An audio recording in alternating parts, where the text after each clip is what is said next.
Hello, and welcome to my proposal for Get Your Teaching On. My name is Kayla Young.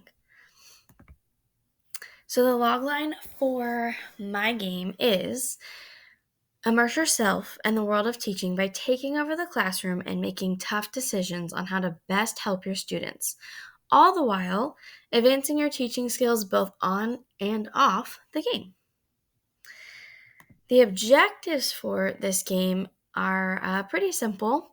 So, the first one is you're going to use, the players will use prior knowledge to answer questions similar to those found on the teaching licensing exams to help them advance their knowledge on the content. So that's more of one that will lean towards the students learning versus playing the game. The second one is players will successfully answer questions to advance through the 5 levels of the game to avoid getting sent to the principal's office. So that objective is more a game objective rather than a learning objective. And then the third one is players will collect coins as they answer questions and advance through levels to use on upgrades and helpful hints. So again, that one's more of a game objective versus a learning objective.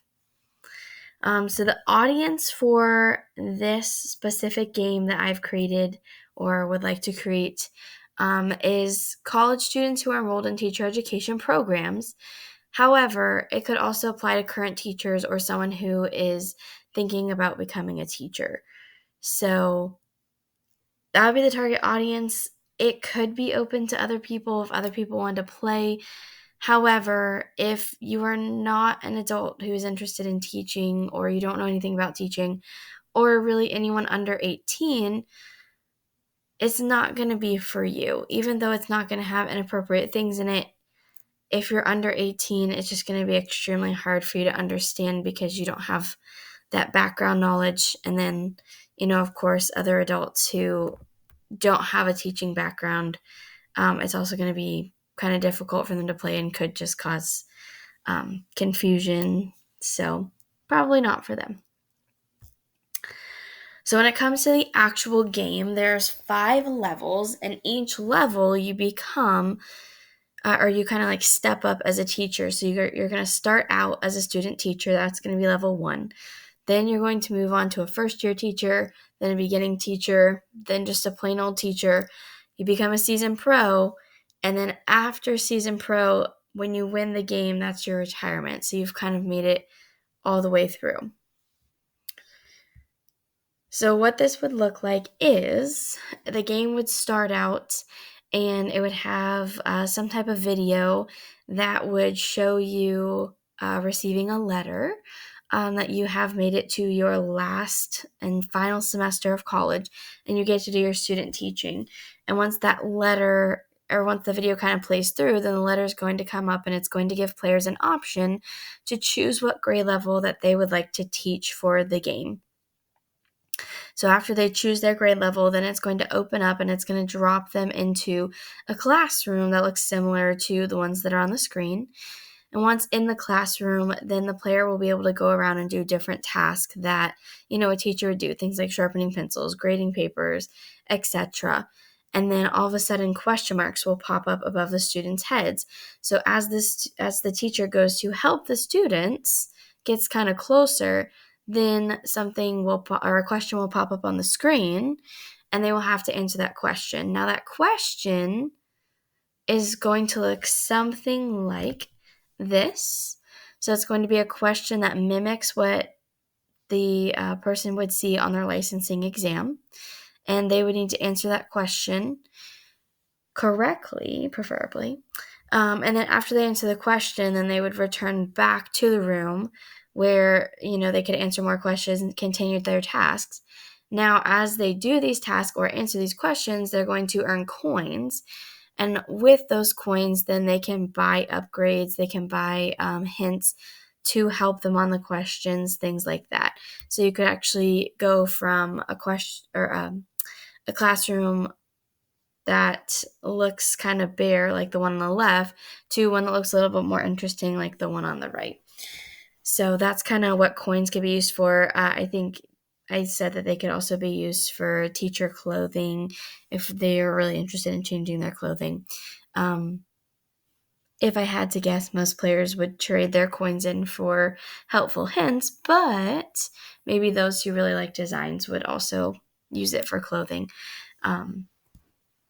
or to decorate their space.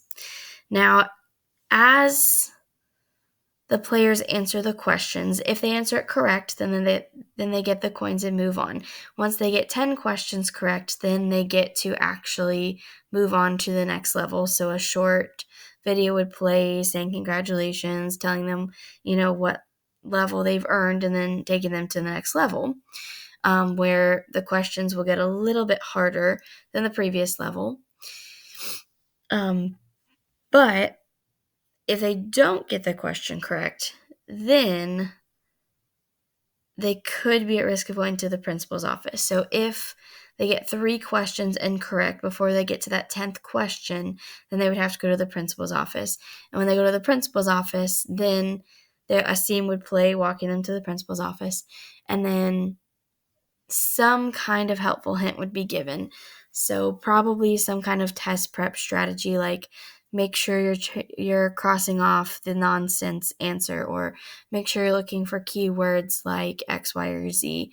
And then they could return back and retry that level. Now, at any point, they could also restart the game if they feel like they just need to start over.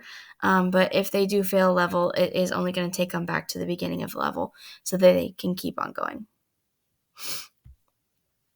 So for this game, a couple of educational objectives.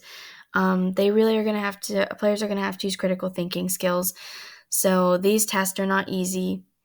It's a lot of scenarios that are given, and then you have to analyze the scenario. And so these critical thinking skills become very important as they look at these scenarios and determine what the best course of action is going to be to best help the student. Another thing that they're going to have to do is they're going to have to be able to apply this to the real world. So all of these scenarios are something that could happen in a classroom or possibly have happened in a classroom. And they're going to have to use those examples to figure out what to do. They're going to have to analyze them. And then also, when they do become a teacher, this is knowledge that they're going to be able to apply in their classroom.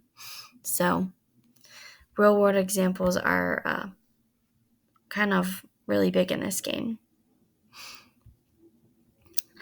Now, for this game, I chose to focus on using a cognitivist kind of lens. And so, that kind of says learning is not simply simulation or reinforcement, but it really involves thinking, which kind of goes back to that critical thinking aspect in that real world example where you can't just kind of regurgitate an answer. You can't just go back and do the same thing you've been doing. For each new question, you have to think through it and figure out what the best answer would be. And then also, players are going to be able to use their prior knowledge when answering these questions and when playing this game, because, they've probably played a game like this. I know that Sims is a very popular game, and there's many games that kind of have the same basis, and so that's kind of why I use that as my inspiration for this game. And so they're going to be able to use that prior knowledge to figure out how to play the game, but then also they can use the prior knowledge that they've learned in past educational courses to help them when answering the questions. Additionally, I kind of focus on the elaboration theory. I thought that from a standpoint of motivation, it would be really good to start with level 1 being kind of the easier questions that are on the test, the ones that are kind of not a no-brainer, but just the ones you can kind of get a little bit easier without having to really deep think. And so those would be what kind of questions the players would see in the first level, versus the last level would be those really critical thinking questions that they have to dig deep and figure out, okay, what is this really asking? What would really be the best answer? And so I thought that scaffolding would really just kind of be a motivator, because they're going to start out easier. They're going to get those questions right, and then they can go ahead and move on up from there with a confidence. And then last but not least, for achievements, I chose to go with expected achievements. I really thought, again, that expected achievements would help to motivate the students, because if they can expect like, hey, I do this task, or hey, I get to the student in this amount of time, then that can motivate them to kind of continue on with that and keep going. And then also I wanted the achievements to be incremental. Again, for that same reason, just really as a motivator. So that way, if they see, oh, I only have one more question to go, they're going to push and try really hard on that 10th question so that they can get it right and they don't have to go back and start the level over. And all of this kind of was inspired by, well, first of all, the fact that I'm a teacher, and I know that these tests can be very difficult, but also I found these statistics and I really thought that they were interesting, but also in some ways a little bit sad. So I found out that strong states, which are states that require testing for all candidates, separate out scores for each subject and then follow the company guidelines for scoring. So they don't allow their recommended passing score to be less than what the company would say is a good score. Those states have a 45% pass rate on the first time. So the students who are taking these exams, only about 45% of them pass on their first try. And these exams are expensive and take up a lot of time. So the fact that only 45% of students are passing them is really kind of alarming. And then actually 79% pass eventually. So that's a good 21% that really aren't passing at all, that are kind of either giving up on teaching or figuring out another way to get their license. And then there's also what's called weak states. So these states have lower entry standards for candidates, but that also means that these candidates potentially aren't as qualified for what they're doing. So for those states, we have a 75% pass rate the first time and an 89% pass rate for eventually. So there's only about a 10% difference between students who are passing eventually. But either way, this was kind of my why for this game, because it's obvious that more or better preparation is needed for these tests. And so I thought by doing it in a way that is comfortable, by doing it in a way that is going to be fun and engaging, then maybe one, it would encourage students to study more, but two, it would make it easier for them to study because it's not just as mundane as sitting in front of a book. And then this is my reference page. These are just a couple things that I used. So that is my game. I hope you enjoyed, and thank you so much for listening.